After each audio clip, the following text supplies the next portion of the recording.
Welcome to Kevin Dale Photography, where I take you on my journey through photography. On today's episode, we're going to talk about whether or not autofocus is getting too good on cameras.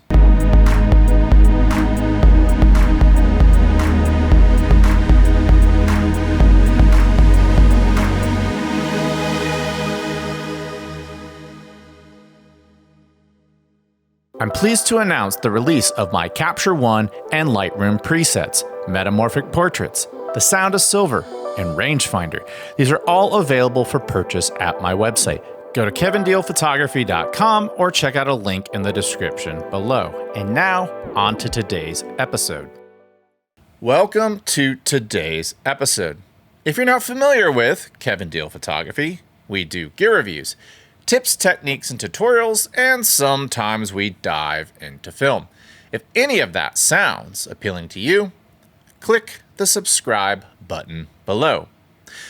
With Canon's announcement of the R1 and R5 Mark II, and a discussion I had with Nev, who is a follower of this channel, a great guy by the way, we were talking about Fuji's autofocus, and we got to discussing if we're finally approaching the point where autofocus is getting too good. It made me step back and think, is my autofocus doing so much work that I'm no longer being a photographer? Even though Canon doesn't use the buzzword of the year, artificial intelligence, when talking about their new autofocus systems, when it comes to registering faces and predicting where a basketball is going to go, that's precisely what it is, artificial intelligence. So, is autofocus finally at a point where it's doing too much work for us? Well, this is a loaded conversation because it's going to depend entirely on the AF system that you shoot. I shoot on both Fuji X and Fuji GFX systems, and I can tell you that they are definitely a couple generations behind Canon. So I don't think if you shoot on those systems that this is a conversation that you're probably ready to have yet. My Fuji is still only at about a 90% hit rate, which isn't the best, especially if you shoot something critical like a wedding. It's even worse of a hit rate on my GFX system. It's pretty slow. But going back to Canon, I think we've hit the point where you don't have to pay attention to whether or not your image is in focus anymore. And I want to talk about where I stand on this. I grew up as a DJ who would spin records on vinyl. Beat matching vinyl was a skill. It was something you had to work really hard to master. Around the turn of the century, digital files became king, and while vinyl is starting to make a comeback, digital is still exponentially king in 2024 when it comes to the consumption of music.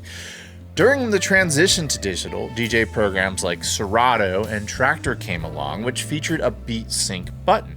Instead of having to listen to your records playing in your headphones at the same time, the program simply analyzed two files. It figured out where the one was, then time stretched your digital file to be the same tempo as the track that was playing. So now something that used to take you 30 seconds to a minute is now solved with a simple press of a button. Change tends to bring people with the strongest opinions out of the woodwork.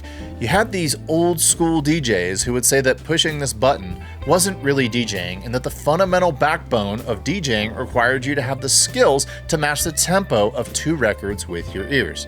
They were self-proclaimed purists. And as someone who came up on spinning vinyl records, I do agree that beat matching vinyl is a skill, but when you think about who you're DJing for, the audience, do they really care?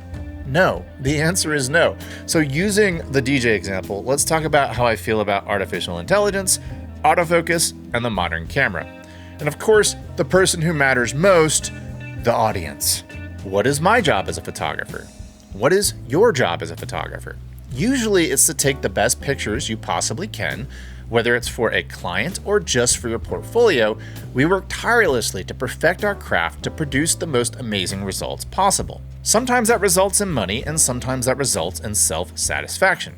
So when it comes to the subject of autofocus in 2024, my opinion is that we are hitting a golden age, and that's a good thing. You see, we have a limited amount of mental bandwidth when we work behind our cameras. We are walking that fine line between an engineer operating a complex machine and an artist who's working with intention and trying to create something lasting and meaningful. You have both technical and artistic decisions that are pulling at you from several directions. The amount of mental gymnastics it takes to make sure your exposure triangle is right, your composition is to your liking. In the case of landscapes, maybe the waves are crashing into the rocks at the right time. If you're a portrait photographer, making sure the subject's facial expressions or hands are correct.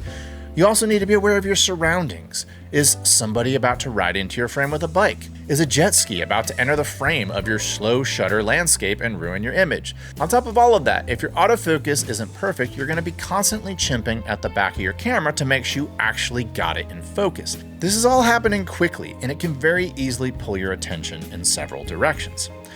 As I've stated, I shoot on 3 different digital systems. I've been on the Canon R system since it was introduced with the original EOS R, and have gone on to own the R5, R7, R50, and R8, and have been seeing the progression of their autofocus. I'm on my 3rd Fuji X series camera and have seen their progression on AF as well. I'm also on the slower medium format Fuji GFX system and have experienced their autofocus. And on all 3 systems, I've missed banger shots because the autofocus simply missed.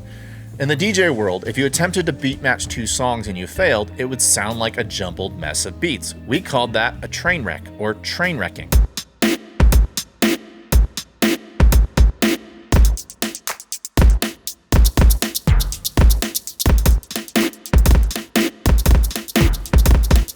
It was super frustrating, kind of like missing focus.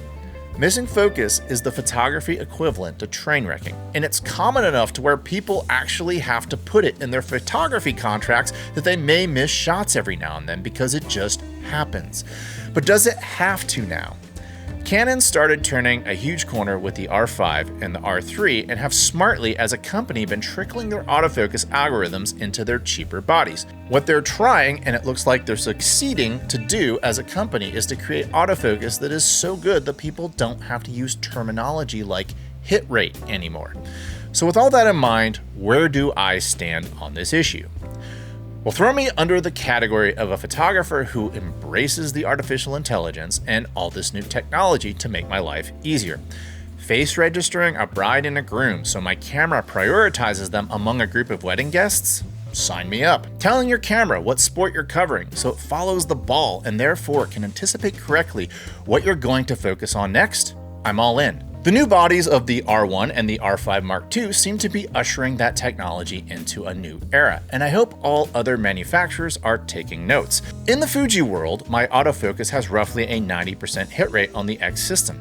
I hear a lot of Fuji fanboys tell me that's good enough, and their workaround is that they overshoot just to make sure they nailed focus. My response to that is, wouldn't it just be better to have an autofocus that nails 100% of the time so you don't have to overshoot? If you can tell the story of a wedding in 800 images instead of 2,500 images, how much time does that save you with culling? If you miss 10% of your images, doesn't that mean that you have a 10% chance of missing a precious moment if you're not shooting in drive mode? To me, that's far too high of a percentage if I'm getting paid for professional work. Going back to the mental bandwidth, as a portrait photographer, I miss things on my shoots. Oftentimes I don't see them because I'm too busy having anxiety about autofocus accuracy. By removing that worry, it allows me to focus on the fact the model left a hairband on her wrist, or that she didn't bring a lint roller and there's cat hair all over her shirt. It allows me to pay more attention to my exposure triangle to make sure that I'm putting myself in the best possible position for post-production. All of these things pull at me and they compete for my attention, which I have a finite amount of. The first word in autofocus is auto, which of course means automatic. And automatic means a device that has little or no human control. So I don't think that these new AF algorithms are spoiling photography. I simply think that they are strengthening the word auto in autofocus. And if that means I can spend more of my mental bandwidth paying attention to whether or not my model screwed up their makeup or has a flyer hair that needs to be adjusted, I'm all for it. And when I think of shooting a wedding and maybe missing the kiss, or being so distracted that I was checking to make sure that I got that kiss, that I missed the father of the bride shedding a tear. Why miss those candid moments if your AF is so accurate that you don't have to worry about it in the first place? And that comes back to, who are you shooting for? Whether it's for the client or myself, I want the results to be as good as possible. And if something as important as autofocus can be crossed off my list of mental bandwidth things that I need to worry about, how can I think of that in any other way than positively? And for you old school purists, there's literally nothing stopping you from shooting in manual focus, even though I will be enjoying my autofocus working 100% of the time, so I can focus on more important things: results.